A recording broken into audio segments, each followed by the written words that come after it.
তাহলে কি শেষ পর্যন্ত ভেঙে যাচ্ছে টিয়া ফ্যামিলির আহাদ, আখি এবং তিশাপুর সংসার?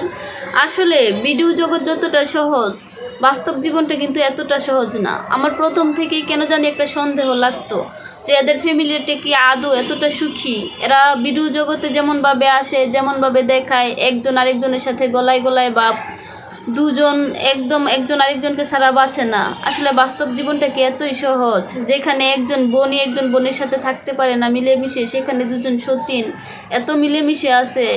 দুজন যেখানে যায় একসাথে, একরকম ড্রেস, সব কিছু একরকম। আসলে কি আদৌ এতটা সহজভাবে ওরা জীবনযাপন করতে পারতেছে? শেষ পর্যন্ত প্রকাশ এলো তাদের ঝামেলার বিষয়টা।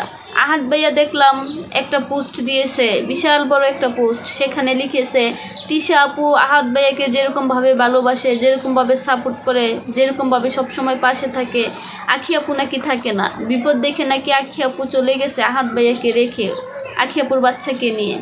আসলে এটা সত্যতা কতটুকু জানি না, যেহেতু আহাদ ভাইয়া পোস্ট দিয়েছে ওইটা থেকে আমি কথা বলতেছি, ওই বিষয়টা পর্যবেক্ষণ করে আমি আমার বক্তব্যগুলো প্রকাশ করতেছি। আর আহাদ ভাইকে একটা কথা বলবো, ভাইয়া যেহেতু আখি আপুকে বিয়ে করে এনেছেন আপনি আপনার সংসারে, যেভাবেই হোক বিয়ে করে তো এনেছেন, তাই না? এখন তো সে আপনার স্ত্রী। এখানে একজনকে আপনি বেশি টেক কেয়ার করবেন, একজনকে বেশি প্রাধান্য দিবেন, আরেকজনকে ছোট করবেন, এক বউকে বেশি ভালোবাসবেন, আরেক বউকে কম ভালোবাসবেন, এটা কিন্তু কোনো মেয়েই মানবে না, তাই না? বিয়ে যেহেতু করেছেন, এখন আপনার উচিত দুজনকেই সমান চোখে দেখা, দুজনকেই সমানভাবে ভালোবাসা। এটা কিন্তু কোনো বউই মেনে নিতে পারবে না। আমার সামনে যদি আমার হাজব্যান্ড তার এক বউকে বেশি ভালোবাসে, আমাকে ভালো না বাসে, এটাকে আমি সহ্য করতে পারবো? আমার মনে হয় কোনো মেয়েই পারবে না। সেদিকে আমার মনে হয় এই জন্যই আখি আপুও পারতেছে না আপনাদের সাথে অ্যাডজাস্ট করে থাকতে।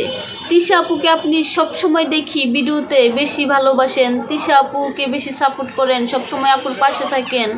আখি আপুকে ওরকমভাবে আপনি প্রাধান্য দেন না, সব কিছুতেই আখি আপুকে আপনি একটু দূরে দূরে রাখেন। এই বিষয়টাই কিন্তু আপনার অডিয়েন্স সবাই লক্ষ্য করে। জানি না আখি আপু আসলে কেমন, কিন্তু আমার ব্যক্তিগতভাবে ওনার ভিডিও দেখে মনে হয় যে না, আখি আপু কিন্তু এতটা খারাপ মনের মানুষ হতে পারে না। আর তিশা আপুকেও বলবো, আপু তুমি যেহেতু আনছো আখি আপুকে তোমাদের ফ্যামিলিতে, মেয়েটা কিন্তু এখন তোমাদের ছাড়া অসহায়। মেয়েটার একটা বাচ্চা আছে, দেখো বাচ্চাটা রেখে মেয়েটাকে তোমরা এইভাবে দূরে সরিয়ে দিও না। তোমরা দুজনে এখন যেভাবে আছো এইভাবেই থাকো, তোমাদেরকে কিন্তু আমরা সবাই এভাবেই অনেক বেশি পছন্দ করি। আর আখি আপু আসার আগে কিন্তু তোমাদের পেজটা এতটা জনপ্রিয়তা ছিল না। আখি আপু আসার পর থেকেই কিন্তু তোমাদের জনপ্রিয়তা পেয়েছে। তোমাদের এই লাইফস্টাইল কিন্তু আমরা দেখতে খুব ভালোবাসি। তোমরা তিনজন আসো, মিলেমিশে থাকো, এই জিনিসটা আমাদের কাছে খুবই ভালো লাগে। তোমাদের অডিয়েন্স হয়তো বা চায় এটাই, যে তোমরা একসাথে থাকো, একসাথে সংসার করো। দেখো যদিও আখি আপুর ভুল হয়ে থাকে, তোমরা আখি আপুকে একটু বোঝাবা। তোমরা ব্যক্তিগতভাবে তিনজন পরামর্শ করে কীভাবে সংসার সুখী হয় সেভাবে চালানোর চেষ্টা করবা, কিন্তু আখি আপুকে দূরে সরিয়ে দিও না প্লিজ। দেখলাম তোমাদের টিয়া চ্যানেল থেকে শুরু করে সব কিছু থেকে আখি আপুর পিকগুলো সরিয়ে নিয়েছো, এখন শুধু আহাদ ভাই আর তিশা আপুর ছবি সব জায়গায়। দেখো মেয়েটাকে কিন্তু এতটা পর করে দিও না, মেয়েটাকে সবসময় তোমাদের পাশে দেখি ভালো লাগে, এভাবে পাশে রেখো। তুমি তো বিয়ে করে আনছো আখি আপুকে, এখন এই মেয়েটা কোথায় যাবে বলো? তোমার কাছে একটা রিকোয়েস্ট, আখি আপুকে নিয়ে আসো। আহাদ ভাইয়া তোমাকে বলবো আখি আপুকে নিয়ে আসো।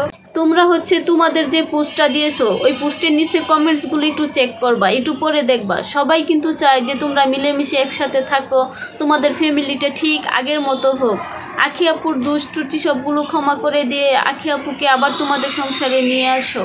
মানুষ মাত্রাই তো ভুল, তাই না? হয়তোবা মেয়েটা ভুল করে যদি থাকে, মেয়েটাকে ক্ষমা করে দাও। হয়তোবা বুঝতে পারে না, আর সবার মনেই কিন্তু কম বেশি হিংসা থাকে, তাই না? দেখো তিশা আপুও কিন্তু তার ফ্যামিলির সবাইকে নিয়ে থাকে, তিশা আপুর পাশে কিন্তু সবাই আছে।